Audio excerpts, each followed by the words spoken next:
Anak-anak Babu Salam, untuk terhindar dari penularan COVID-19, jangan lupa mencuci tangan sesuai aturan ya.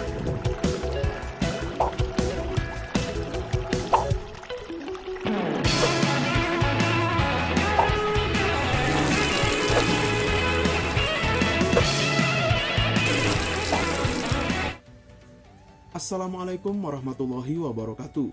Selamat siang siswa-siswi kelas 7 MTS Babu Salam Oesau. Nah, hari ini kita akan melanjutkan materi SBK ya. Hari ini kita akan membahas mengenai bernyanyi secara unisono. Nah, sebelum kita masuk ke materi, kita harus pahami dulu tentang tujuan pembelajaran kali ini. Nah, tujuan pembelajaran kali ini adalah siswa mampu mengidentifikasi teknik bernyanyi secara unisono. Nah, apa itu unisono? Unisono sendiri berasal dari dua kata, yaitu uni dan sono. Uni artinya satu dan sono artinya suara. Jadi, secara singkat bisa kita katakan unisono sama dengan satu suara. Jadi, dapat disimpulkan bernyanyi unisono adalah bernyanyi bersama-sama dengan satu suara. Nah, dalam bernyanyi unisono ada dua hal yang harus kita perhatikan. Yang pertama adalah teknik vokal dan yang kedua adalah organ suara manusia. Mari kita bahas satu-satu. Nah, yang pertama tadi adalah teknik vokal ya. Nah, di dalam bernyanyi kita harus memperhatikan teknik vokal agar suara yang dikeluarkan lebih indah dan lebih enak didengar. Nah, teknik vokal sendiri terbagi menjadi 5. Yang pertama itu ada artikulasi. Yang kedua ada frasering, yang ketiga ada intonasi, yang keempat ada resonansi, dan yang kelima ada pernapasan. Nah, mari kita bahas satu-satu ya. Nah, apa ini artikulasi? Artikulasi ini adalah cara mengucapkan kata-kata dalam bernyanyi agar pesan lagu dapat dimengerti dan dipahami oleh pendengar. Nah, artikulasi ini adalah kejelasan mengucapkan kata-kata ya. Misalnya ada vokal A, I, U, E, dan O. Itu harus jelas. Yang kedua adalah frasering. Nah, apa ini frasering?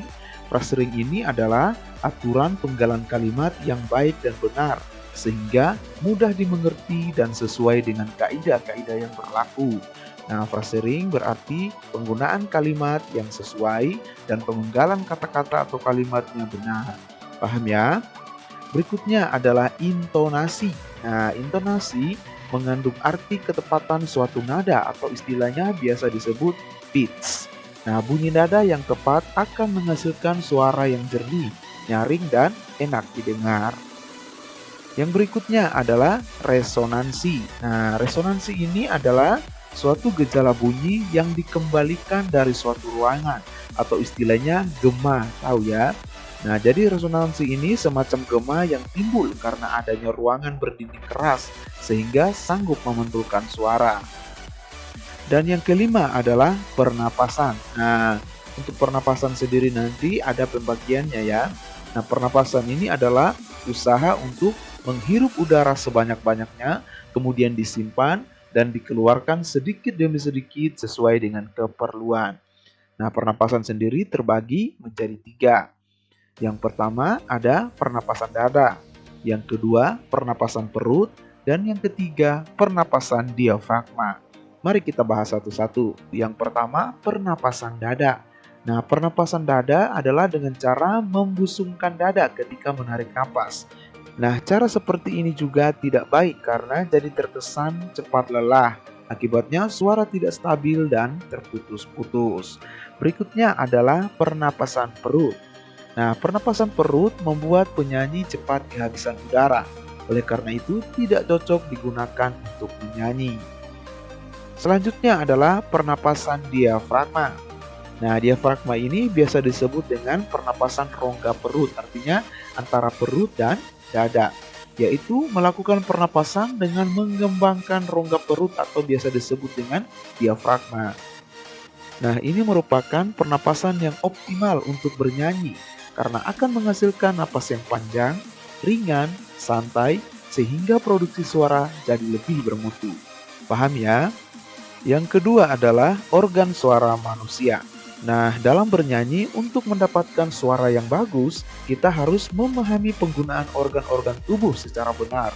Nah, jadi perlu adanya pemeliharaan anggota tubuh agar suara yang dihasilkan tidak terganggu. Mutu suara manusia ditentukan oleh organ-organ suara yang ada di dalam tubuh. Nah, hal-hal yang berhubungan dengan organ-organ tersebut antara lain yang pertama, sumber suara manusia. Yang kedua, ruang resonansi. Yang ketiga, alat pernapasan. Yang keempat, pernapasan. Dan yang kelima, alat-alat motorik atau alat-alat penggerak. Nah, kita bahas satu-satu ya. Yang pertama adalah sumber suara manusia. Nah, sumber suara manusia yaitu pita suara yang berbentuk selaput tipis merentang pada pangkal tenggorokan. Pita suara anak laki-laki lebih panjang dibandingkan dengan pita suara anak perempuan. Yang kedua adalah ruang resonansi. Nah, ruang resonansi yaitu rongga tenggorokan, mulut, hidung, dan dada. Nah, fungsi dari resonator adalah membantu getaran suara menjadi lebih kuat. Yang ketiga adalah alat pernapasan. Nah, alat pernapasan yaitu paru-paru ya, yang di dalamnya terdapat gelembung yang disebut dengan bronsi. Nah, ini sebagai tempat penampung suara. Berikutnya adalah pernapasan. Pernapasan itu sendiri adalah keluar masuknya udara melalui paru-paru. Dan organ suara manusia yang terakhir adalah alat-alat motorik atau alat penggerak.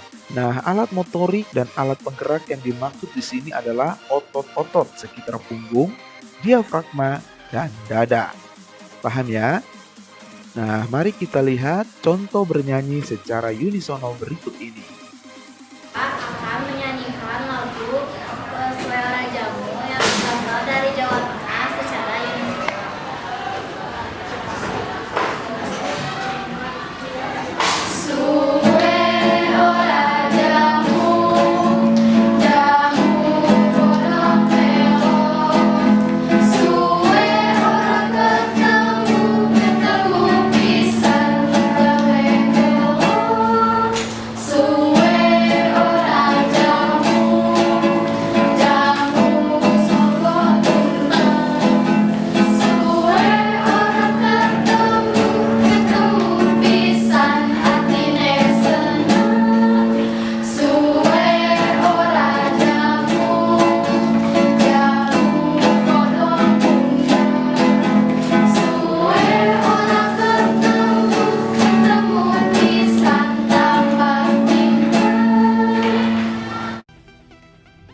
Nah, itulah teknik bernyanyi bersama-sama dengan satu suara atau disebut dengan unisono.